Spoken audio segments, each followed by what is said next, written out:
Hello everyone, and welcome back to the channel. Today we're diving into a story that's hiding in plain sight, a line on a map that has shaped the destiny of two nations, the border between the United States and Canada. You might think of it as the world's longest undefended border, a symbol of peace and friendship.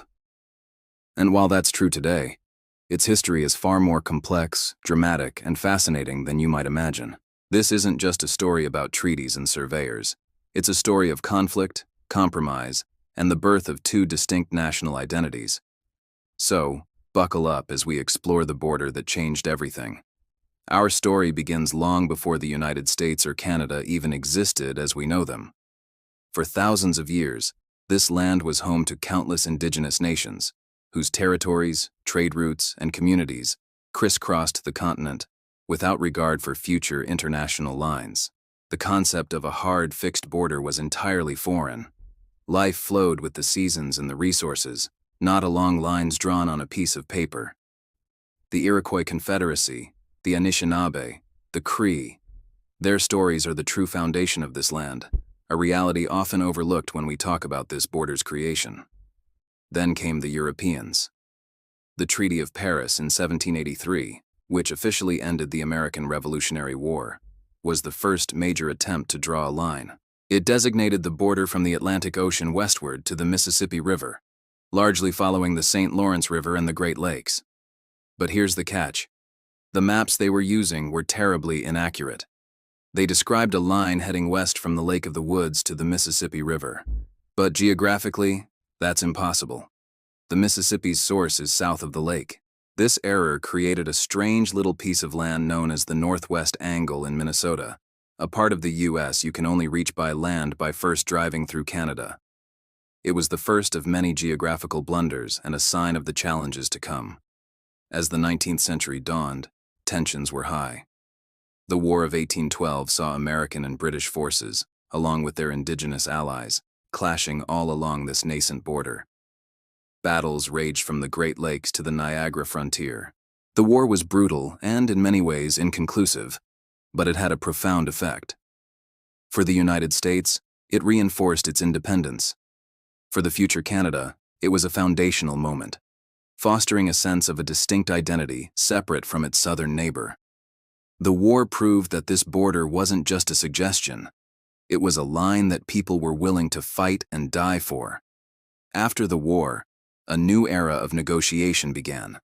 The goal was to bring order to the chaos. The Convention of 1818 was a landmark agreement. It established the border along the 49th parallel, from the Lake of the Woods all the way to the Rocky Mountains. This straight line is one of the most recognizable features on a world map today. It was a simple, elegant solution to a complex problem, cutting across diverse landscapes and ecosystems. But it still left the Western Territories, known as the Oregon Country, under joint occupation.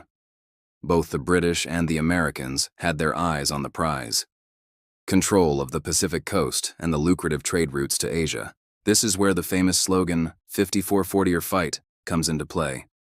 In the 1844 U.S. presidential election, James K. Polk ran on an aggressive expansionist platform, claiming the entire Oregon Country up to the latitude line of 54 to 40° north, which is the southern border of modern-day Alaska. Tensions flared, and for a moment, it seemed another war was inevitable. The idea of Americans fighting the British Empire again over the rainy forests of the Pacific Northwest was very real. But diplomacy prevailed. The Oregon Treaty of 1846 extended the 49th parallel border all the way to the Pacific Ocean, but with a crucial deviation. To ensure Britain retained all of Vancouver Island, the border dipped south through the Strait of Juan de Fuca.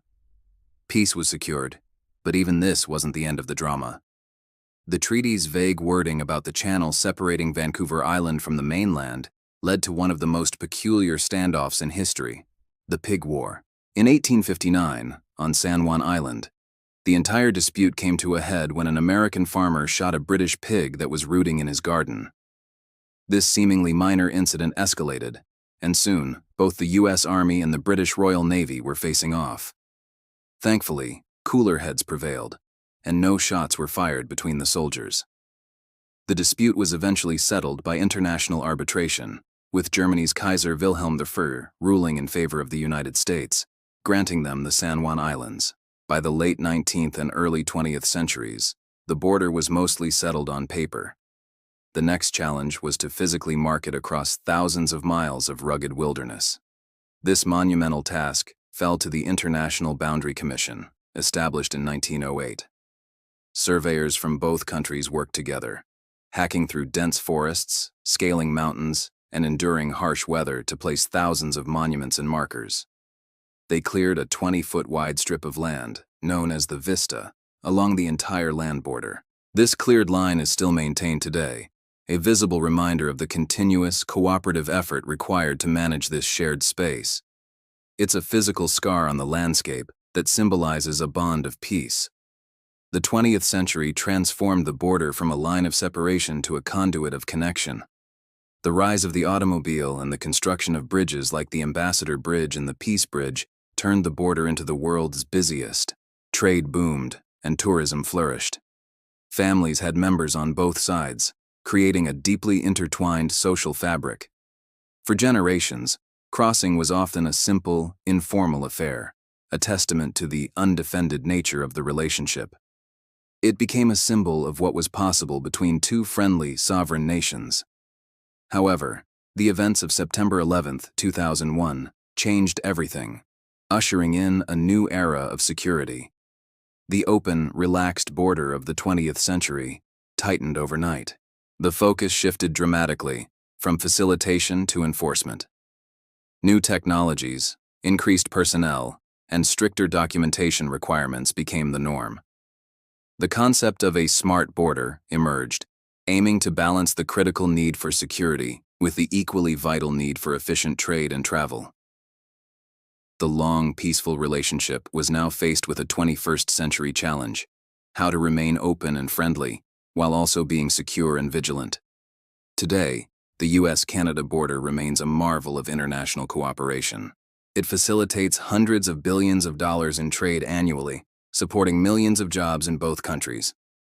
It's a complex system managed by countless individuals on both sides, from border patrol agents to customs officers and trade specialists. It's a living, breathing entity that adapts to new challenges, whether they be economic, social, or related to security. So, the next time you look at a map, remember that the line between the US and Canada is so much more than just a line. It's a historical saga filled with conflict, misunderstanding, surprising acts of cooperation, and even a pig.